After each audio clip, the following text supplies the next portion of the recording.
Hey guys, this is Jennifer, and this is the Jennifer Allwood Show, the podcast where you learn how to create a beautiful home and build a creative business. Grab a cup of coffee, find a cozy spot in the house, and let's chat. I'm excited you're here.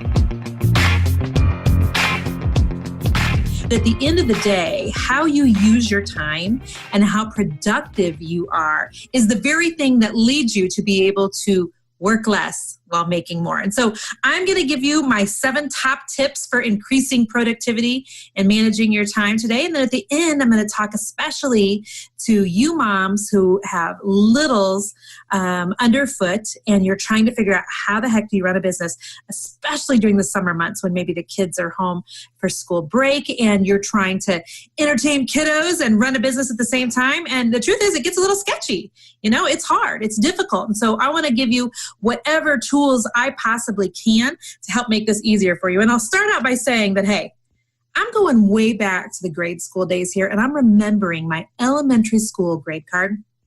And I'm telling you, every single year, like clockwork, time management, Jennifer always got an A. Always had top marks on A.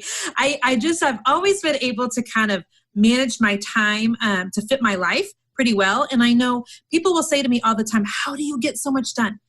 This last week, I spent some time in Toronto and I was with my friend Wendy in Toronto, and she was saying, you know, you're doing so much all the time, but you don't necessarily seem real frantic here. And Wendy owns Front Porch Mercantile, and so she's a creative business owner as well. And she made a comment that even though I seem really busy online, that when she was with me in person, she's like, you don't seem all that busy. And I'm like, and I'm not. Because I have worked through a lot of things to put right things in place in my business. So I'm not constantly working and constantly hustling because ain't nobody got time for that. That is not the life and the business I'm trying to build. So grab a pen, grab a paper. I'm going to talk to you about my 7 best tips to help you multitask, or not even multitask, but do your time management better. So that you can be more productive and get more things done in less time, okay? And so let me go back to that multitasking for just a second, because multitasking is both a gift and a challenge. Most of us women in particular, especially us mom women, we learn how to multitask really early when we have a baby, don't we? Because especially when you get over one kiddo, you know, you can be nursing a child and putting on mascara. You can be feeding one baby a bottle and you can be turning on TV for the other one. And so I think momming makes us kind of have to multitask. And so while multitasking seems sometimes like a really, really great thing to do, sometimes in your business, it is hazardous. Because the truth is you can't multithink. You can't multi-think and you can't multi-do.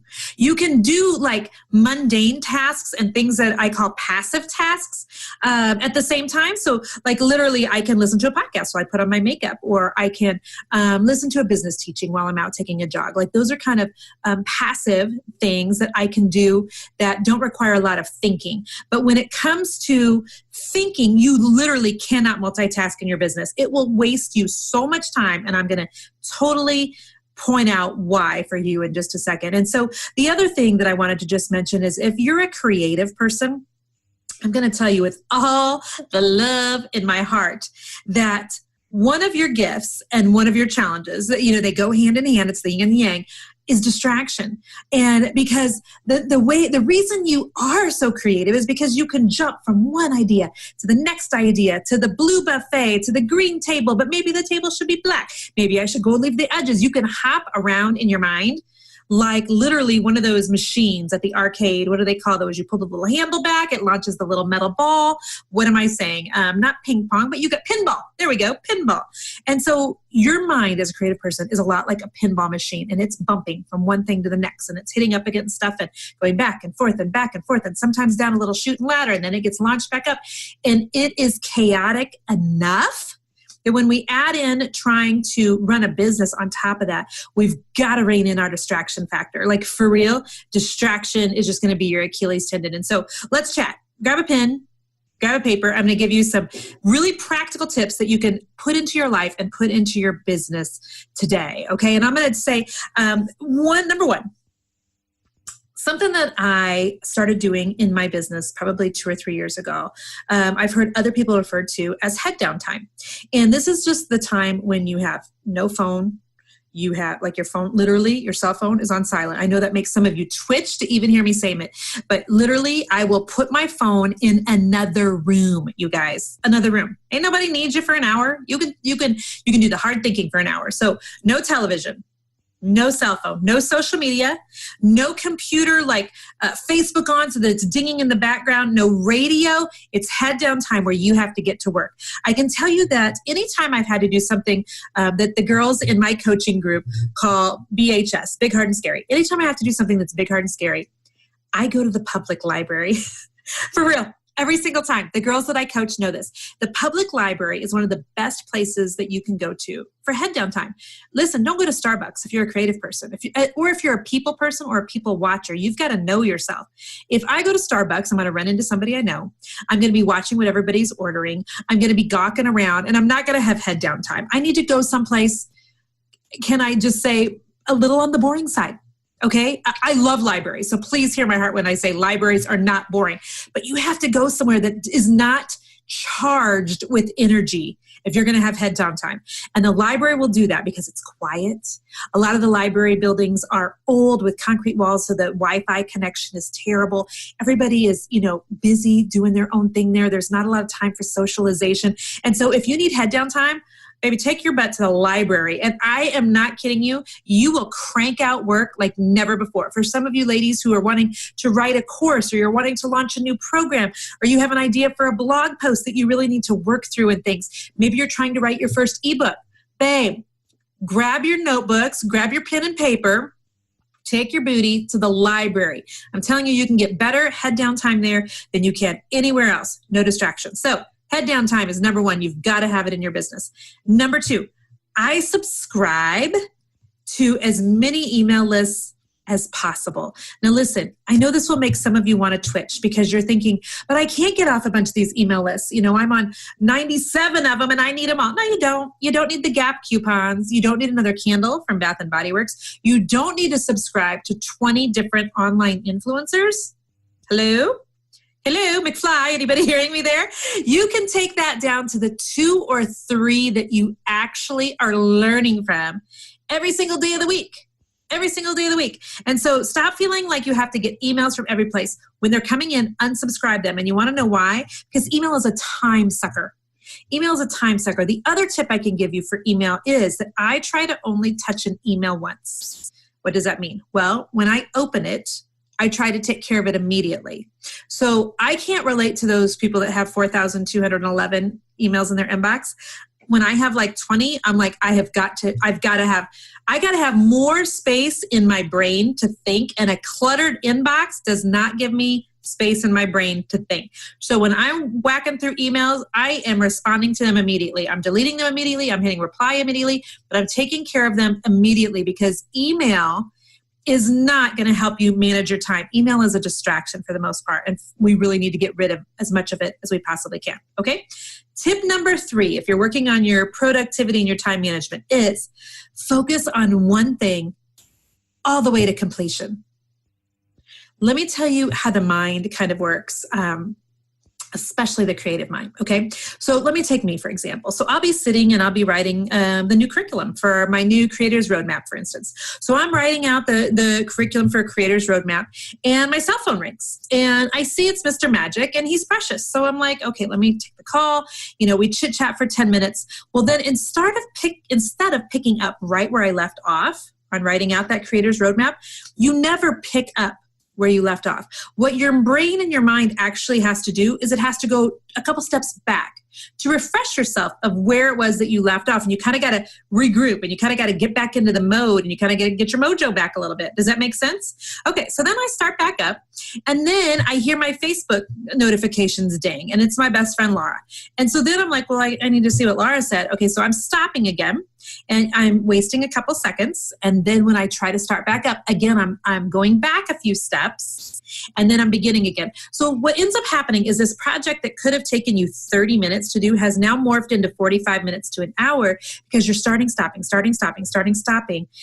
because of all the other distractions that are coming in.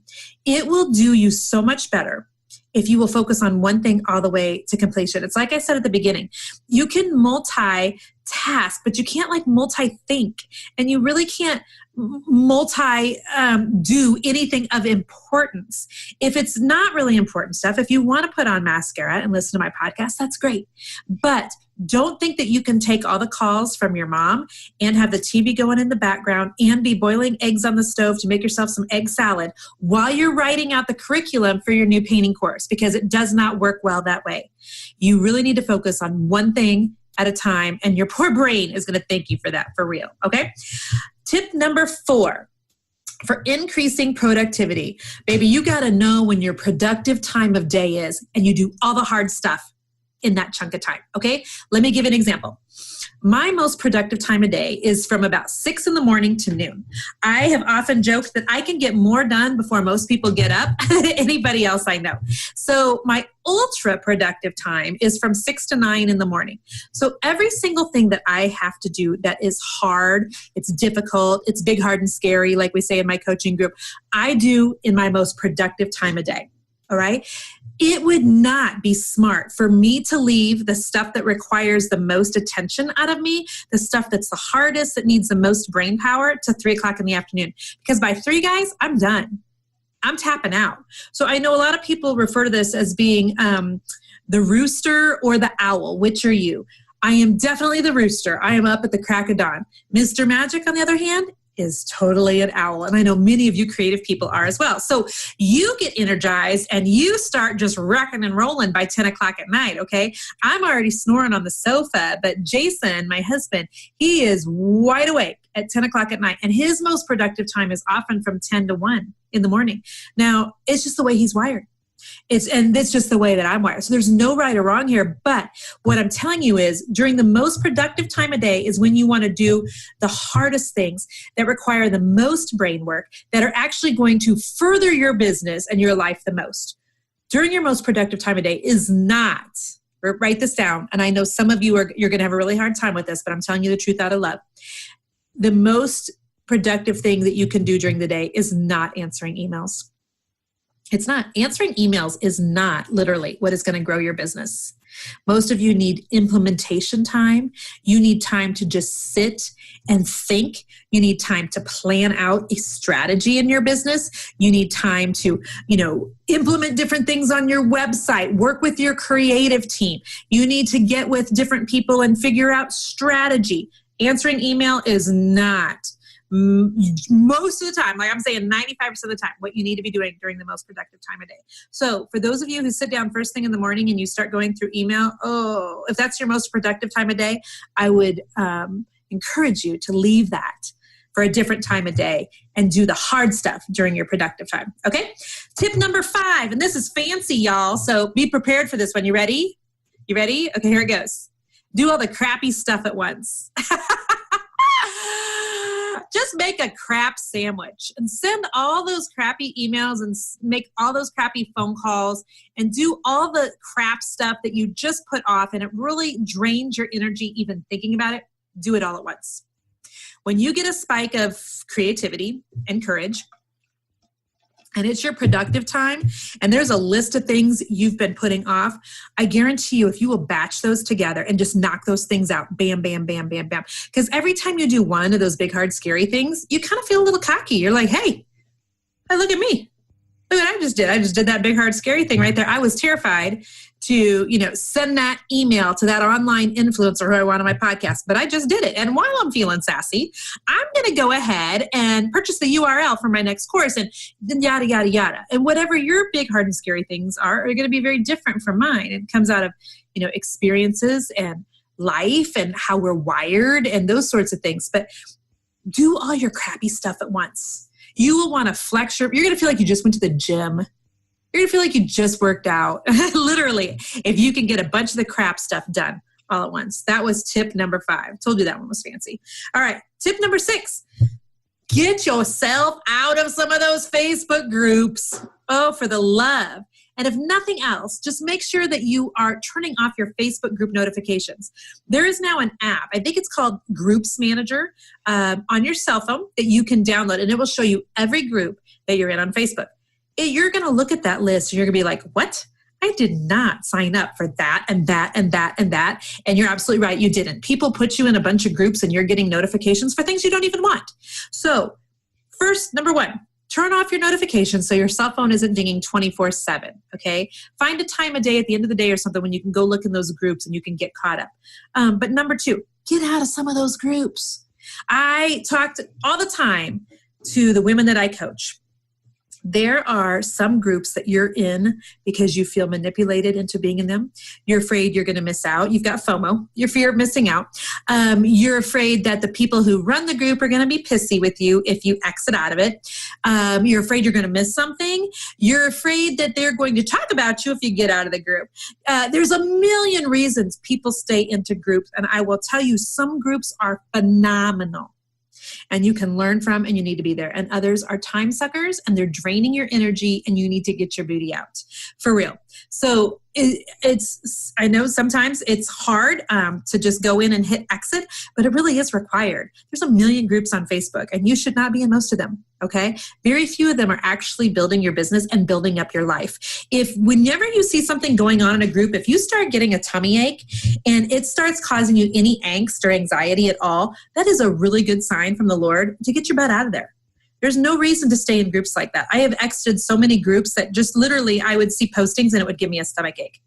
They're, picking apart other people. They're picking apart other businesses. They're being critical of other people's work, et cetera, et cetera, et cetera. And while we're on the subject, let me just say this as well. If you follow a bunch of Facebook pages that make you feel the same way, quit following them as well. This weekend, there's been an online influencer that I have followed for years and years and years, gives great content. And finally this weekend, I just decided, you know what? I've had enough. I've had enough of the content, done with the content, because his general beliefs go completely against what mine do. I'm not a girl who believes all in hustle and working your booty off and forsaking your family for work. And so I just unfollow. It's very easy. Mark Zuckerberg has given us the unfollow button as a gift to us. So do it. Get yourself out of the groups. It will help you to save some of your sanity. Okie dokie. Tip number 7. If you need to multitask when you're doing things that don't require a lot of brain work. Okay. So while you're making lunch, turn on a teaching. While you're, going for a jog, you can turn on something that you can listen to. Instead of watching TV, listen to some podcasts. While you're on an airplane, you can be listening to things and you can be learning. Just make sure that you only are multitasking on things that are more passive things in your business that don't require your full undivided attention.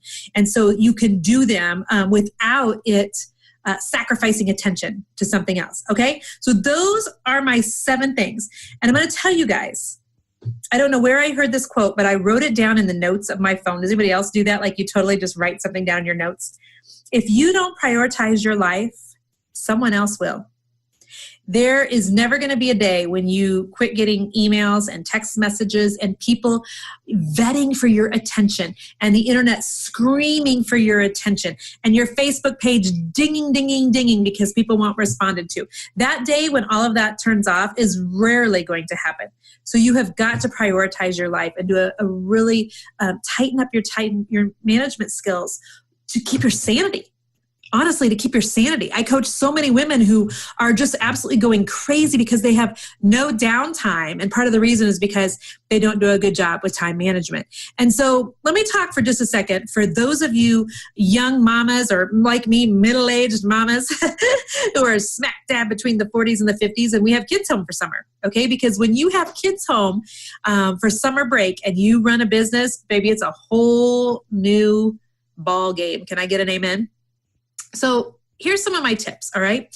Anytime you have kids home, regardless of the age, when they're babies, they sleep in the afternoon. When they're teenagers, they sleep all morning. My advice for you is to try to work as much as possible when your kids are sleeping.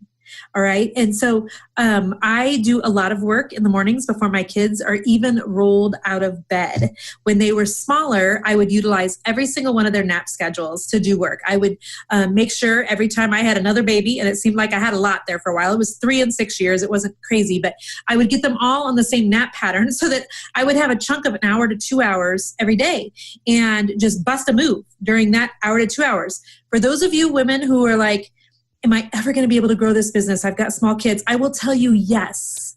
Yes, you can. I grew the heck out of my business literally by doing PDO, by doing Mom's Day Out 12 hours a week and utilizing my kids' nap times since the time they were little. That's all I know is to run a business with kids that are home. So when your kids are home this summer, listen, there's a couple of tips for you, all right? Number one, do not feel, moms, first of all, like you have to be entertaining them every single second. It makes me think of that article by Jen Hatmaker that she wrote years ago about how us kids growing up in the 70s, like our moms would send us outside with a can of Tab and tell us to be home at dinner. So there's something to be said for letting your kids entertain themselves, for letting them figure out things to do, for letting them be bored. It's okay. When they're bored, it causes them to think and get creative, to get on board, okay? So you don't have to save them from all of that. It is okay for your kids to see you working a little and to know that mom will be with you in about 2 hours, but right now mom's got business to take care of. And oh, by the way, the business that mom's doing is helping us to be able to go on our family vacation this year or, what have you. So it's okay to let your kids know that you're going to be working. It's also okay to utilize play dates, have a high school girl come over and entertain your kids for a couple hours, those sorts of things during the summer. It will help you to save your sanity. And it'll also help you to be able to be more focused on your kids when you're not working, instead of having divided attention and being distracted with them all day long. I often during the summer do things like take my kids to the park and I take my notes with me. And while the kids are playing with their friends, I'm sitting there manually doing whatever I need to do. Or I'll take them to like the Sky Zone, the bounce places, the fun, Fun Run here in Kansas City. And I'll take my laptop and I'll crank out a couple of blog posts while they play for 3 hours. Like, you don't need to sit there and stare into space and play on Facebook for 3 hours. Utilize that time, ladies. Make the most of it while you can. And the other thing that I always encourage women to do is, a lot of you have kids who are in activities. So right now we have a kiddo in baseball, we have one in cross country, we have one in football, one in softball, and one in swim team, because we're crazy, you guys. This will be the last summer we do 5 sports, I can tell you that. But so there's practices. And you know what the truth is? It's precious for me to want to sit there and watch Ava swim laps 5 mornings a week. But that time is such better spent if I'm productive during that time and I'm working, instead of just literally staring at a pool and watching her go up and down. I can't tell which kiddo she is anyway, because they all look the same in the water with their little swim caps. So utilize your time. All right. It's funny when you have a business, you have to teach yourself how to gain focus, especially if you're a creative person, because there are always going to be things that are trying to distract you. And for a lot of you, you have 6-figure businesses on the horizon, but the enemy is doing whatever he can to rob you of any productivity and the ability to manage your time. And, I absolutely love this quote from Stephen Furtick, who's one of my favorite pastors. He says you need to focus your fight. You can't be everywhere at once. And there's a quote by Beth Moore that I wrote down that I wanted to share with you guys also. And it's this: if the enemy can't discourage you, he's going to do his best to distract you. And boy, there's some wisdom and some depth in both of those sayings. And so I encourage you just to take a look at your time management. I had a coach tell me about 3 years ago to get a pen and paper and for a couple days, track my time for the entire day every 30 minutes. And I'll tell you something, that is an eye opener. I had no idea at the time how much time I was spending running errands. How much time I was spending playing on social media under the guise of working. I had no idea how much time I was doing home-related activities during work hours. So, for instance, Mr. Magic knows that when he's at work during the day and I'm working, and some of you are going to say, what when I say this? But I'm just going to go ahead and tell you, I don't unload the dishwasher during the day. I don't do the laundry during the day. I don't prepare dinner during the day. When it's work hours, I'm working. I'm working. And so for those of you who work from home, you have to almost guard your time and like put boundaries around it and help your friends and family understand that just because I work from home does not mean I'm available. I know that's a shocker to some of you. To some of you, you're probably crying right now listening to me. But when you work from home, there's this a lot of this underlying thought process that because she works from home, she's available. No, you're not. You're working. You're working. And it's okay to guard your time and guard your productivity in that manner. I give you my absolute permission to do that, okay? And so there you go. Those are my time management skills. To recap, number 1, you need head down time. Number 2, subscribe to your email, to a bunch of emails, and only touch your emails once. Point number 3 was focus on something from beginning to completion. Don't stop in the middle. Number 4, find your most productive time of day. I would love to hear from some of you creative people what that actually is. Number 5, batch all your crappy stuff together at once. I think that's my favorite. Number 6, turn off your Facebook notifications. And number 7, only multitask while you're doing the mundane things. So I hope those were helpful. And for those of you who could use some coaching to even take this one step further, okay? So it's fine and dandy that we talked about this, but you really want to get deep into some of the more strategy that I was talking about and how I guard my time and what my physical day looks like. Go to www.creatorsroadmap.com. You'll see a waiting list right now, and I'm taking creative people through basically a boot camp of strategy and planning, how to implement things in their business to help you make more money online while you sleep. And so go check that out. And I just thank you for being here, you guys. I just love my podcast community. I appreciate you listening more than you know. If you'll go to iTunes and leave us a fantastic little fancy review, I would be forever grateful. And you might be hearing the fireworks outside right now.